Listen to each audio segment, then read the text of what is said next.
Coming up next on BG24 News. President Mary Ellen Mazie sent out her annual BGSU crime report last week. Find out if crime has increased or decreased. Hundreds of students packed the field house earlier today, and all in hopes of scoring an internship or job. The around-the-clock bikers were out on campus again last week. BG24's Rachel Bidianco find out exactly what they are biking for. Plus, we'll have a look at your Black Swamp weather forecast. This is your campus and community connection. Wood County's live local news starts right now. This is BG24 News, live at 5:30. Hello, everyone. I'm Madeline Fenning. And I'm Dominique Hicks. Wood County, thanks for joining us tonight. Well, Madeline, the university issued a new campus and crime safety report on Thursday. That's right. BGSU President Mary Ellen Mazie sent that report to students and staff through email. That report indicates 9 recorded instances of sexual assault in 2012, which is lower than previous years.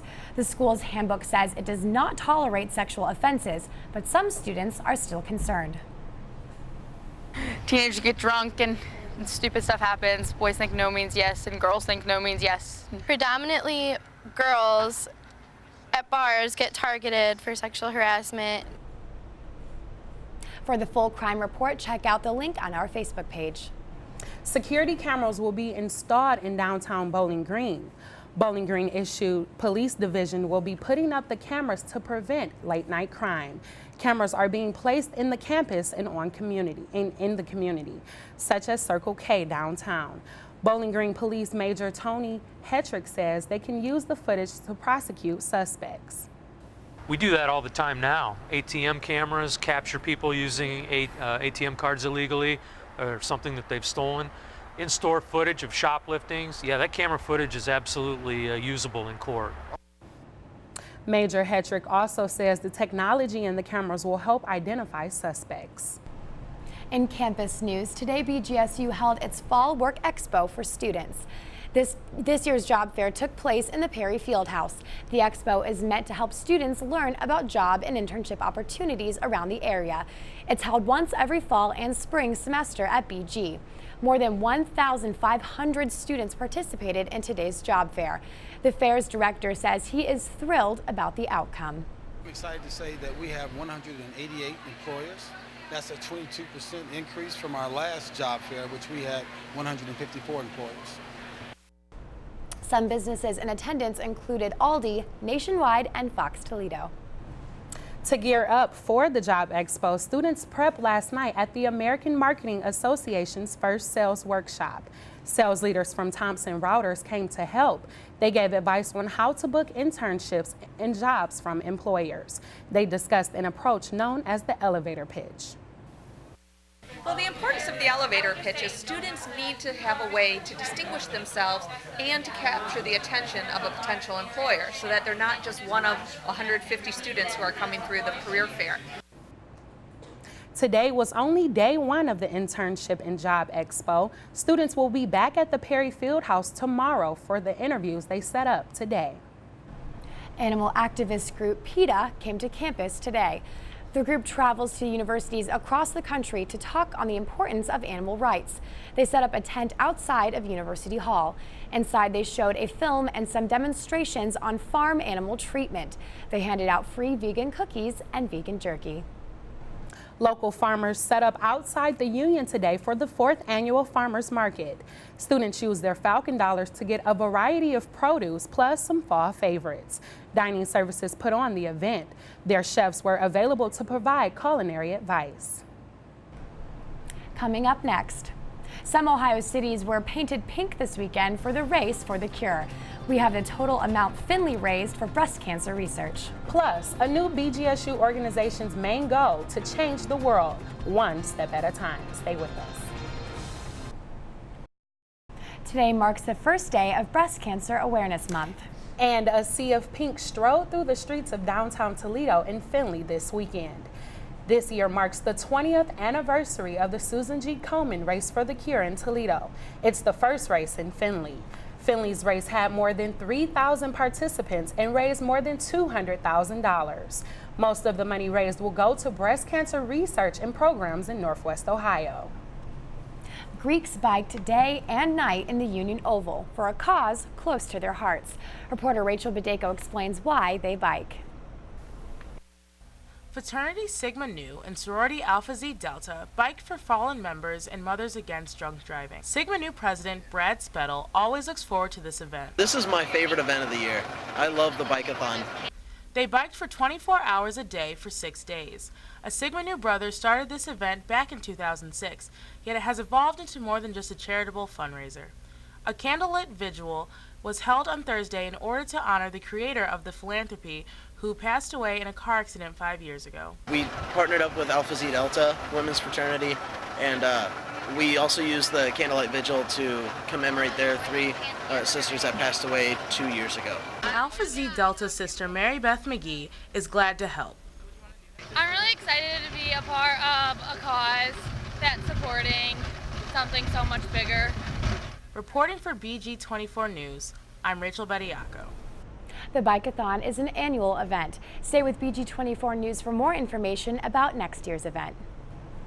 Shoes were definitely made for walking, but the Tom's Club on campus uses them to make a change both locally and globally. Reporter Alex Pfeiffer tells us the young organization's plans. Tom's is a one-for-one company that has reached BGSU. When students buy a pair of shoes, the company gives a pair to a child in need. Those shoes go to more than 60 countries, including the U.S. The leader of the Tom's Campus Club says Tom's wanted to come to BGSU. So when he brought up the idea of starting Tom's Campus Club here, I jumped on it in a heartbeat because I was like, of course, why not make a difference here locally and globally and help children? Patterson began the club last spring with only a handful of students. Now their numbers have reached more than 400, and they're still growing. It's crazy to think that like last spring it was 7 of us, and like how fast it's grown. Like I didn't expect it to grow so fast, and hopefully it'll get bigger, and as we collaborate with other organizations, we'll all get bigger. After fall break, Tom's is teaming up with the University Activities Organization. They'll hold an event in which students can buy and decorate Tom's shoes. Their goal is to spread hope of changing the world one shoe at a time. Sierra Little is the event planner for Tom's Campus Club. I joined Tom's to spread the movement. I think helping is really important. She joined to make a difference, and the Tom's Club gave her that opportunity. Reporting for BG24 News, I'm Alex Pfeiffer. The Tom Club meets every other Tuesday in the Business Administration Building. Coming up next, the government closed this morning until further notice. But what does that mean for you? We'll explain. Plus, will the Blues stay around? Paul Mims has your Black Swamp weather forecast. Stay with us. Now, Wood County's live local forecast with BG24 Black Swamp weather. Hello, I'm Paul Mims, and here's your look at your Black Swamp weather forecast. At current conditions, we are at 74 degrees with partly cloudy skies. Winds coming at you from the west-southwest at about 14 miles per hour. Tonight's forecast, we have a low 59 degrees, partly cloudy skies as well. Only a 10% chance of rain, and winds coming at you from the southwest at 10 to 15 miles per hour, so it's pretty windy. So expect some wind tonight, and make sure you have a jacket with you because it's going to be too windy and you won't all be blown away, I guess. Tomorrow's forecast, we have a high of 81 with clear sunny skies, winds coming at you from the west-northwest at 6 miles per hour, less windy that day. And tomorrow night, we have a low 60 degrees, pretty warm, mostly cloudy skies with only 20% chance of precipitation, and winds coming at you from the west-northwest at 5 to 10 miles per hour. Here we have a look of our regional temperatures. Here around the Bowling Green and Perrysburg area, we have around 74 degrees. And we come over here to Sandusky, around 81 degrees, so it's pretty hotter there. At our regional radar, you can see there's pretty much no precipitation signs that's coming our way, so expect some pretty dry weather tonight and for tomorrow. And our national weather, we do see some precipitation signs around the northwest area, around Oregon and North Washington, and around the south coast region of Texas and Louisiana. And like I said before, there's pretty much nothing happening around the Midwest area. Here's a look of our 5-day forecast for the rest of the week. Wednesday, we have partly cloudy skies with a high of 82, low 61. Thursday, we have some pretty scattered thunderstorms coming your way with a high of 79, low of 62.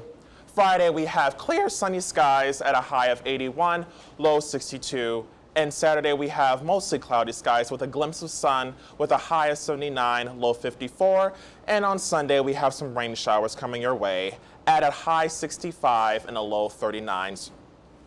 Well, it looks like Friday and Saturday aren't too bad for the homecoming festivities, right? No, it's just that Sunday we're going to expect some showers, and it's going to be pretty cold that night, so expect to bundle up. 39 is pretty low, so. That is pretty low. Do you think it's going to be pretty cool throughout the rest of the week after that? We'll actually have fall weather?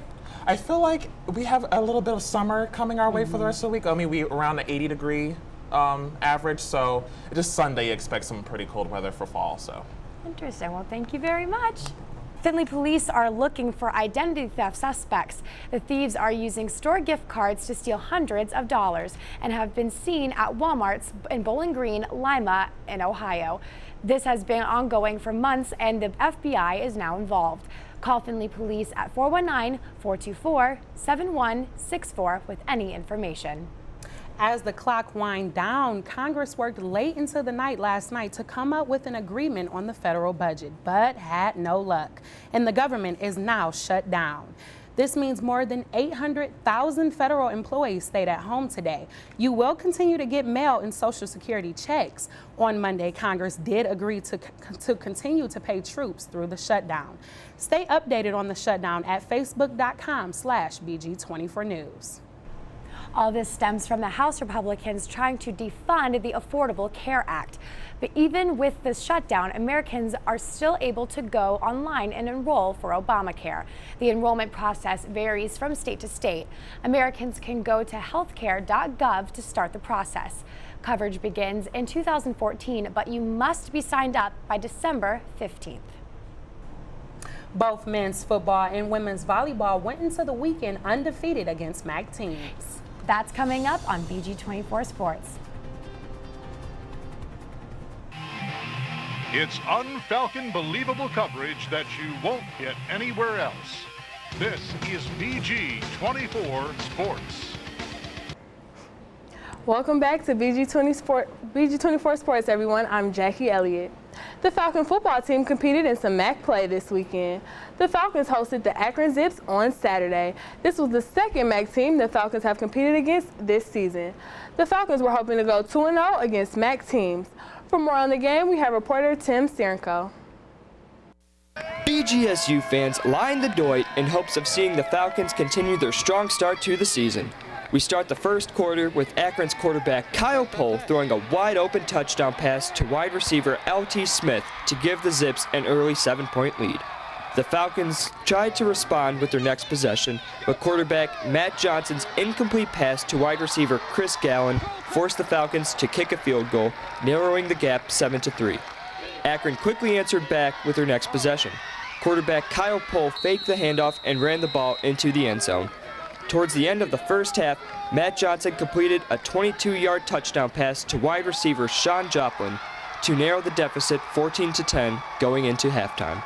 In the second half, on the Falcons' first possession, running back William Houston powered the ball through Akron's defensive line for the touchdown, giving the Falcons the lead 17-14. Then came the play of the game, where Johnson was able to escape the rush and flip the ball to running back Travis Green, who managed to evade the defense and run the ball 30 yards into the end zone, increasing their lead to 21. Green capped the game off in the fourth quarter with another run, giving the Falcons the win 31-14. Here is Matt Johnson after the game. I think this was a really good team win because nobody really got down, and everybody that was facing adversity, there was 5 guys, telling them pick it up, keep your head up. So it was a good team win. The football team will compete this homecoming weekend against the University of Massachusetts. The Minutemen and the Falcons will kick off this Saturday at 3:30 at the Doit. The Bowling Green State University volleyball team had 2 MAC matchups this past week. The Falcons won a hard-fought 5-match battle at Miami University on Thursday. BG was hoping to remain undefeated entering their weekend matchup at home against Northern Illinois. BGSU entered the match 1-0 in MAC play. More than 1,500 spectators overflowed the Stroh, the second largest volleyball attendance at the Stroh Center. BG started strong and never looked back. Senior outside hitter Lindsey Butterfield led the way with 11 kills and 13 digs. Senior middle blocker Caitlin Skinner had 8 kills on 10 attempts, having the most efficient game of her career. Danielle Tonyan came out strong late in the game to boost the Falcons over the Huskies. The Falcons swept Northern Illinois Saturday night, and the Falcons will remain undefeated in the MAC at 2-0. The Falcons go on the road for 2 MAC matchups. They will play Kent State and Ohio University this weekend. The BGSU men's rugby team took to the rugby field this past Saturday in hopes of remaining undefeated. The University of Cincinnati Bearcats attempted to take the lead, but the Falcons pulled ahead with an early lead. In the second half, the Bearcats were able to run, push through, and put points up, but the Falcons were able to answer by outscoring the Bearcats. In the end, the Falcons remain undefeated with a 53-12 victory over Cincinnati. The Falcons are currently 5-0 for the regular season, and the team will take this winning streak into homecoming weekend, where the Falcons will take on the University of Miami. The game will take place Saturday at 1 p.m. on the rugby field. On to men's basketball. Head coach Louis Orr suspends 4 players this week. Senior Craig Seeley, sophomore Spencer Parker, and redshirt sophomore Josh Gomez have been suspended for 1 week. There has been no confirmation as to why the 3 are suspended, but there is speculation that the suspension comes after Gomez was cited for possession of marijuana on September 26. Parker and Seeley were also in the car, but not cited. The 4th suspension was given to Rashawn Holmes. Holmes has been given a 3-day suspension for undisclosed reasons. Coach Orr says he wants to make a point that the off-court distractions are not needed. Let's move on to some Major League Baseball. The Cleveland Indians were able to clinch the American League wildcard spot this weekend. And last night, the Tampa Bay Rays defeated the Texas Rangers. Now, the Rays and Indians will compete in the wildcard matchup. The game will take place Wednesday night at 8 p.m. And whoever wins that game will compete in a 5-game series against the Boston Red Sox. So for all you baseball fans, we'll be sure to keep you updated on all the MLB postseason action. Well, that's all I have for you today. I'm Jackie Elliott, and we'll be right back. Welcome back. The semi-annual dining hall competition is now in full swing. Reporter Ty Nathan tells us more about Dining Services Project Clean Plate. Project Clean Plate is an event that takes place at the all-you-care-to-eat dining facilities on campus, such as Carolyn. Marketing Director Sarah Meyer says this event raises awareness for waste in the environment. The purpose of Project Clean Plate is to make students, faculty, and staff aware of the waste that happens in an all-you-care-to-eat facility. Meyer says waste can have big effects on the way we live. The reason it's important is because the waste then obviously has an impact on our environment, our communities, as well as the pricing and things like that that you see in our locations. General Manager Susan Sadoff says the waste is already piling up. One of the things so far this week, Carolyn Place customers have saved and have reduced their waste by over 250 pounds. There are many resources available for students who would like to know more about Project Clean Plate. We put out information through the campus, newspapers, the different groups across campus. Reporting for BG24 News, I'm Ty Nathan. BGSU Dining Services says this is a great way for students to get educated about food waste, as well as get involved in the community. Let's take a look at our Black Swamp weather forecast. Paul, what's the rest of the week going to look like? Well, for the rest of for tomorrow, you're going to expect some dry weather, so don't expect any precipitation. But Thursday seems like we're going to have some scattered thunderstorms coming your way. Expect some very warm temperature, though. That's good to look forward to. And then Sunday, again, you're going to see some rain showers coming your way with mostly cloudy skies. Do you guys have any fun, exciting plans for homecoming weekend? Football game, tailgate. Football game, tailgate, absolutely. Very It's cool. a Fat Watch fashion show going on. So oh, cool. Nice.